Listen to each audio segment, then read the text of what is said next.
مرثیہ نگاری کا فن۔ مرثیہ شاعری کی اس صنف کو کہتے ہیں جس میں کسی مرنے والے کی موت پر اظہار غم کیا گیا ہو اور مرنے والے کی تعریف کی گئی ہو۔ اس سے زیادہ دل دکھانے والی کیا بات ہو سکتی ہے کہ جسے دل و جان سے چاہیں وہ ہمیشہ کے لیے ہم سے جدا ہو جائے۔ کسی عورت کو اپنے عزیز پر بین کرتے کسی نے نہ دیکھا ہوگا۔ اس بین میں ایک دردناک لے بھی ہوتی ہے، دلی صدمے کا اظہار بھی ہوتا ہے اور مرنے والے کی خوبیوں کا بیان بھی ہوتا ہے۔ یہی بین مرثیے کی ابتدائی شکل ہے۔ جب یہ پوری طرح شعر کے سانچے میں ڈھل گیا تو مرثیہ کہلایا۔ مرثیہ عربی زبان کا لفظ ہے اور اس کے معنی ہے کسی کی موت پر رونا۔ یہاں دو قسم کے مرثیے لکھے جاتے ہیں۔ ایک شخصی، جب کوئی شخص کسی ایک مخصوص شخص کے بارے میں مرثیہ لکھے، مثلاً حالی کا مرثیہ مرثیہ غالب اور اقبال کا مرثیہ مرثیہ داغ یا والدہ مرحومہ کی یاد میں۔ دو کربلائی مرثیے، جب کوئی شخص کسی کربلا واقعہ کا مرثیہ لکھتا ہے۔ اردو زبان کے جو خاص طور پر قابل ذکر مرثیے ہیں وہ ثانیہ کربلا پر لکھے گئے ہیں، جن میں حضرت امام حسین رضی اللہ تعالیٰ اور ان کے رفیقوں کی شہادت کا بیان ہے، لہٰذا ان مرثیوں کو کربلائی مرثیے کہا جاتا ہے۔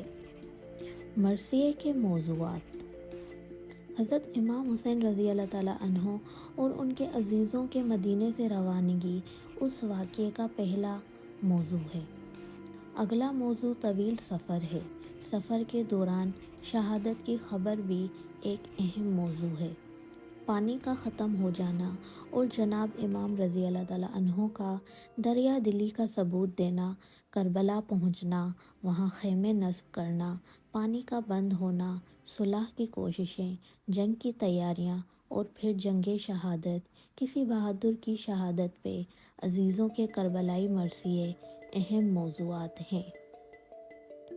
جنگ مرثیہ کا خاص موضوع ہے، اس لیے مختلف قسم کے آلات اور جنگ کے مختلف طریقے بھی مرثیے میں بیان ہیں۔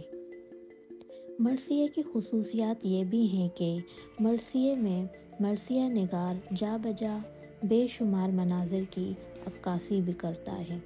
اس کے علاوہ مرثیہ میں کرداروں کو پیش کرنے کا موقع بھی ملتا ہے۔ مرثیے کے کرداروں میں مردوں کے علاوہ عورتیں بھی ہیں، کم سن بچے اور بچیاں بھی ہیں۔ غرض ان مرثیوں میں طرح طرح کے بے شمار کردار پیش کیے جاتے ہیں۔ مرثیہ اور مختلف اصناف کا سنگم۔ مرثیہ میں دوسری اصناف بھی گل مل گئی ہیں۔ مرثیے کی دو بنیادی خصوصیات ہیں: کسی کی موت پر اظہار غم، مرنے والے کی خوبیوں کا بیان۔ یہ دونوں چیزیں تو کربلائی مرثیوں میں موجود ہیں ہی۔ اس کے علاوہ مثنوی کی جو بنیادی صفت ہے، یعنی کسی واقعے کا تسلسل کے ساتھ بیان، وہ بھی کربلائی مرثیے میں پائی جاتی ہے۔ مرثیے میں نیک انسانوں کے اوصاف بیان کیے جاتے ہیں، گویا ان کی مدح کی جاتی ہے۔ بد کردار لوگوں کے عیب بھی گنوائے جاتے ہیں، گویا ان کی ہجر بھی ہوتی ہے۔ گھوڑے اور تلوار کی تعریف بھی مرثیے کا ایک اہم حصہ ہے۔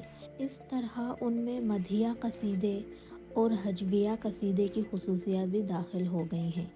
اردو مرثیے میں سینکڑوں اشعار ایسے ہیں جنہیں مرثیہ سے الگ کر دیا جائے تو وہ غزل کے شعر معلوم ہوتے ہیں۔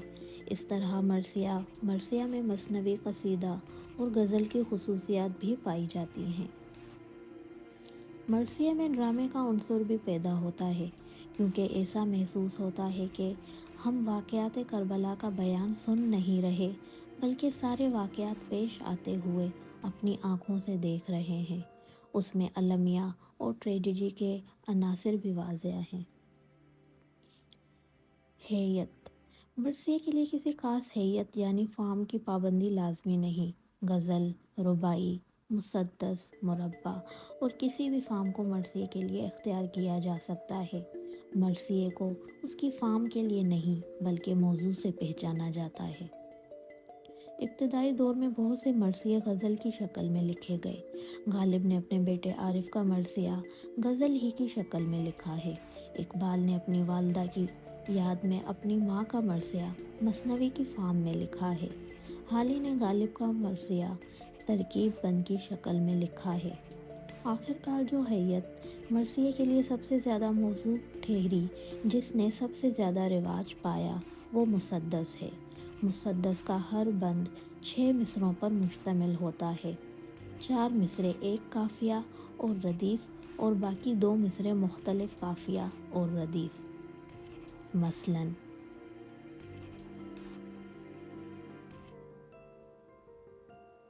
بعض ناقدوں کا خیال ہے کہ سب سے پہلے سودا نے مسدس کی شکل میں مرثیہ لکھا، لیکن یہ کہنا درست نہیں، کیونکہ زمانہ قدیم کے بعض دکنی مرثیے بھی مسدس کی شکل میں ملتے ہیں۔ البتہ یہ کہنا درست ہوگا کہ سودا کے زمانے سے مسدس کی طرف زیادہ توجہ کی جانے لگی۔ اجزائے مرثیہ: اردو مرثیہ آہستہ آہستہ ترقی کی منزلیں طے کرتا رہا، اس لیے اسے مختلف حصوں میں تقسیم کیا گیا۔ یہ حصے اجزائے مرثیہ کہلائے۔ یہ ممکن نہیں کہ یہ اجزاء تمام مرثیوں میں موجود ہوں۔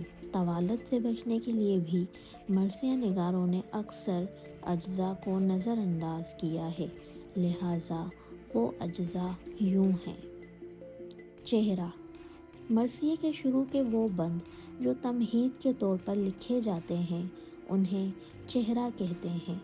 بعض مرثیہ نگاروں نے حمد و ثنا، نعت رسول، مدح اہل بیت، خود اپنی تعریف یا مختلف مناظر کو مرثیے کی تمہید کے طور پر پیش کیا ہے۔ سراپا: مرثیے میں جس مجاہد یا جن مجاہدین کے کارنامے پیش کیے جاتے ہیں، ان کی اعداد و اطوار، ان کے قد و قامت کا ذکر اس حصے میں کیا جاتا ہے۔ رخصت: حسینی فوج کا کوئی کردار جب اصلاح جنگ سے آراستہ ہو کر میدان جنگ کی طرف روانہ ہوتا ہے تو دیگر کرداروں سے رخصتی کلام کرتا ہے، وہ بھی دعائیہ کلمات کے ساتھ اسے رخصت کرتے ہیں۔ یہ حصہ رخصت کہلاتا ہے۔ آمد: حسینی فوج کا بہادر بڑی آن بان سے میدان جنگ میں پہنچتا ہے، اس کے انداز سے دشمنوں پر خوف و ہراس چھا جاتا ہے۔ بہادر کے میدان میں پہنچنے کا ذکر ہوتا ہے، وہ جز آمد کہلاتا ہے۔ رجز: عربوں میں دستور تھا کہ جنگجو جب جنگ کے لیے دشمن سے مقابل ہوتے تو اپنے اور اپنے بزرگوں کے کارنامے دہرا کر دشمن کو للکارتے تھے، لہٰذا اس بیان کو رجز کہتے ہیں۔ رزم: رجز کے بعد جنگ کا آغاز ہوتا ہے اور مرد مجاہد کے جنگ کرنے کا پورا مال تفصیل سے لکھا جاتا ہے اور اس طرح لکھا جاتا ہے کہ جن کی تصویر آنکھوں میں کھینچ جائے، اسے رزم کہتے ہیں۔ شہادت: مجاہد کی بہادرانہ جنگ کے بعد اس کی شہادت کا دردناک حال مرثیے کا اصل موضوع ہے، جس میں مرثیہ نگار اپنی فن مہارت کا ثبوت پیش کرتا ہے۔ مرثیہ ہماری شاعری کی وہ صنف ہے جس پر جتنا بھی فخر کیا جائے کم ہے۔ اس نے اردو شاعری کو نئے موضوعات عطا کیے، اردو شاعری اس پر جتنا بھی ناز کرے کم ہے۔ اس صنف سخن کے سبب اردو شاعری کا دامن اتنا وسیع ہو گیا جتنی کل کائنات۔